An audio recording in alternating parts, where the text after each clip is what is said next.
Halo semua, selamat datang kembali di rekan Imaji. Ruang untuk Imaji yang bersemangat. Gimana kabar teman-teman semua? Ya, saya harap kalian baik-baik saja dan sehat selalu.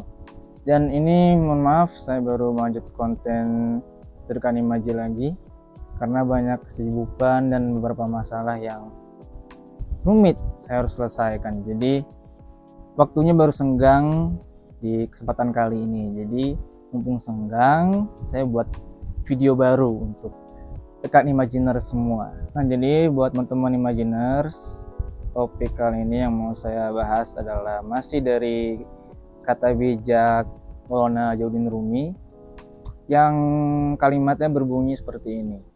Harta Tuhan terkubur dalam hati yang patah. Di sini saya melihat ada 6 poin penting yang bisa kita ambil kesimpulan dan bagus buat prinsip hidup kita. Tapi sebelum mulai, teman-teman, saya ingin disclaimer bahwa semua yang saya sampaikan di sini itu murni hanya pandangan saya pribadi. Jadi ya wajar ya jika ada kritik, saran, dan komentar dari teman-teman semua. Dan saya tidak menganggap bahwa pendapat saya itu benar 100% gitu ya. Ini hanya sekedar sharing aja. Saya membuat konten yang saya anggap ini ada banyak nilai positifnya buat teman-teman semua. Nah, kita ke poin yang pertama, teman-teman. Di situ Rumi menggunakan kata harta Tuhan dalam kalimat fullnya ya. Rumi mengatakan situ harta Tuhan. Jadi di sini kita bareng-bareng sepakat dulu teman-teman bahwa yang Rumi maksud di sini, yang saya lihat itu adalah cinta dan kebijaksanaan, juga kesadaran yang lebih tinggi. Yang semua ini berasal dari Tuhan tentunya. Jadi bukan sekedar Rumi letakkan kata harta Tuhan di situ sebagai kiasan yang seolah asal atau dasarnya bukan dari Tuhan. Nah, ketika kita sudah menyadari bahwa kalimat ini itu adalah tentang cinta dan kesadaran yang berasal dari Tuhan, kita ke poin kedua. Kan kalimat fullnya berbunyi, harta Tuhan itu terkubur dalam hati yang patah. Nah, terkubur dalam hati yang patah itu bisa diartikan sebagai kebangkitan spiritual kita atau kesadaran kita yang paling tinggi itu biasanya muncul ketika kita tuh lagi patah hati, lagi sedih, lagi down. Kita bisa mengambil banyak pelajaran ketika kita tuh lagi down sebetulnya. Itu yang bermaksud terkubur dalam hati yang patah. Jadi ini mengajak kita untuk yuk kita gali lebih dalam ketika kondisi kita itu lagi down, lagi di bawah, lagi sedih. Karena nggak semua perasaan down atau sedih itu isinya keburukan semua atau tidak ada pelajarannya. Sebetulnya ada gitu. Dan kita itu diajak oleh Rumi untuk yuk kita terima dulu kejadiannya, momentum kita lagi downnya. Nah, dengan kita menerima kondisi itu, kita bisa mencari makna yang lebih dalam dari apa yang kita rasakan, terutama dari keadaan kita yang sedang patah hati gitu ya. Nah, teman-teman, ke poin yang ketiga, di sini Rumi ini ingin memberikan pemahaman kepada kita bahwa kadang patah hati itu bisa jadi sumber kekuatan buat kita. Coba kita bayangkan sekarang, biasanya orang-orang hebat itu terbentuk dari situasi sulit, situasi yang tidak mengenakan selama masa hidupnya. Kita jarang mendengar orang terbentuk menjadi hebat luar biasa tuh dari kisah yang menyenangkan gitu. Jarang ya, bukan nggak ada, cuma kita jarang menemukannya gitu. Jadi Rumi ini di sini ingin memberikan sebuah gambaran ke kita bahwa hidup kita yang tidak enak, yang penuh duka, penuh ujian, cobaan itu sebetulnya bisa jadi sumber kekuatan yang luar biasa. Karena kehidupan yang sulit itu bisa membentuk karakter kita gitu, dan bisa membentuk pemahaman kita yang lebih dalam, lebih tajam, dan lebih baik dibanding kebanyakan orang yang tidak mengalami atau tidak mempelajari masa sulitnya. Nah, poin keempat teman-teman, itu yang saya lihat Rumi itu mengajak kita untuk mencari spiritual dalam kesulitan.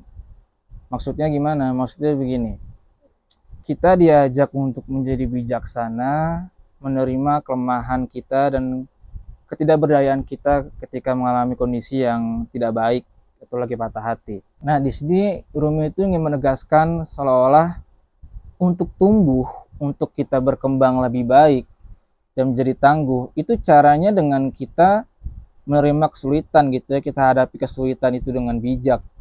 Kita menghadapi kondisi kita yang lagi nggak baik itu dengan kebijaksanaan. Dan orang itu tumbuh menjadi lebih tangguh kan karena ada tekanan ya, maksudnya karena ada kondisi sulit yang dihadapi. Dan kita sering mendengar kan kisah-kisah orang hebat itu terbentuknya karena kondisi yang sulit. Bukan berarti yang kondisinya nggak sulit sukses itu nggak ada. Cuma kita lebih sering kali menemukan kisah orang sukses, orang berhasil itu dimulai dari nol dan penuh dengan darah kan, penuh dengan kesulitan. Jadi di sini Rumi ingin mengajak kita bahwa patah hati atau kelemahan itu adalah kesempatan kita untuk tumbuh dan belajar, bukan jadi alasan kita untuk malah lebih lemah dan gak belajar. Nah, teman-teman, kita sampai di poin kelima, di mana di sini saya melihat Rumi itu mengajak kita untuk mencari kekuatan dalam kelemahan. Yang maksudnya adalah semua kondisi kita yang memang sangat-sangat gak enak, lagi down, itu bisa menjadi kekuatan buat kita. Tergantung bagaimana kita meresponnya. Kalau kita pesimis meresponnya, kita nggak akan nemu solusi, kita nggak akan nemu cara untuk keluar dari situasi tersebut. Tapi kalau kita fokusnya adalah mencari jalan keluar, kita tidak menyerah, kita benar-benar berusaha, itu menjadikan kita menemukan kedalaman spiritual dari kondisi kita yang lagi nggak baik-baik aja. Karena kedalaman spiritual itu tidak selalu dapatkan dengan keadaan tenang.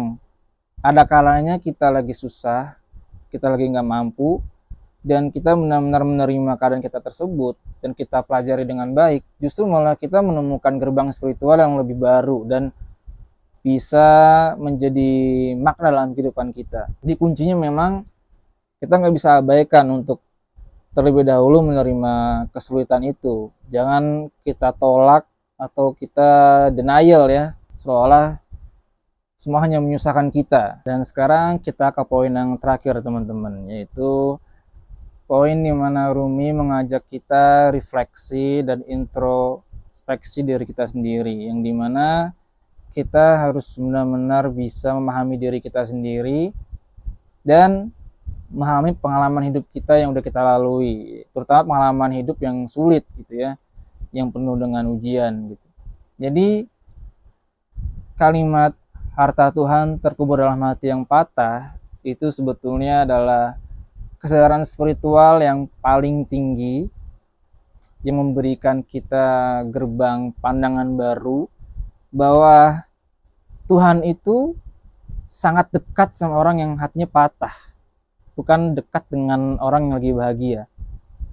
Ini menurut saya pribadi ya, pandangan saya, kenapa Tuhan itu dekat dengan orang yang hatinya patah. Menurut saya karena kebanyakan ya, nggak semua, itu kalau lagi berbahagia atau lagi pokoknya have fun gitu ya, itu kebanyakan lupanya sama Tuhan. Tapi kalau orang yang lagi sedih, orang yang lagi susah, di bawah, itu kebanyakan mereka tuh langsung ingat Tuhan. Ini pandangan saya pribadi ya. Jadi kita harus bijaksana gitu melihat keadaan yang sulit, keadaan yang menyakitkan.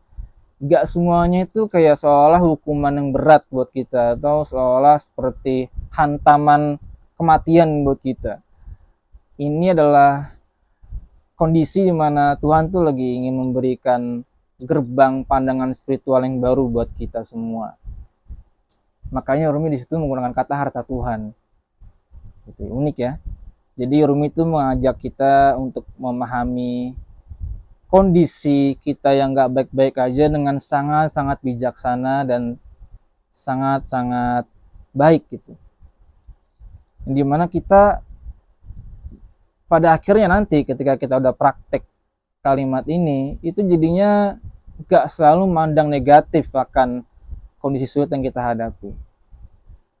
Jadi ya gitu teman-teman, untuk para Imajiners atau yang baru nonton konten rekan Imaji. Jadi itu yang bisa saya sharing ke teman-teman semua untuk kesempatan kali ini. Nanti saya akan share lagi pandangan unik dari Monarumi. Masih banyak yang saya temukan gitu ya untuk kita obrolkan bareng gitu. Jadi sampai ketemu di konten selanjutnya. See ya.